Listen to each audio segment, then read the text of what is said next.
प्रभो नमः शिवाय महारुद्राय हर हर महादेव शिव शंभो धवलेश्वराय वालालिंगाय नमः। दीपं यदि परं ब्रह्म दीपं यदि जनार्दनः दीपहरतु मे पापो पूजादि परमस्तु ते। धवलेश्वराय वालालिंगाय नमो नमः। संसार सुखी रखंतु। आज मार्गशीर मासर शुभ सोमवार समस्त श्रद्धालु भक्त मानक आश्रीपद करंतु। मनस्कामना पूर्ण करंतु। कर्म क्षेत्रोन्नति करंतु। ग्रहरिष्ठ खंडन करंतु। जगतर मंगल करंतु। विश्वर कल्याण करंतु। आपणकर नाम विख्यात करंतु। सेवकर डाक श्रवण करंतु। समस्त गुआवसा भक्त मानकर मनस्कामना पूर्ण करंतु।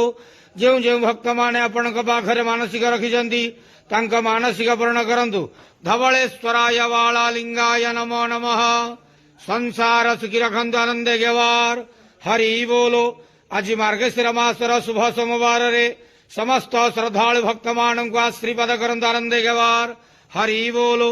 बाबा धवलेश्वराय वालालिंगाय नमो नमः।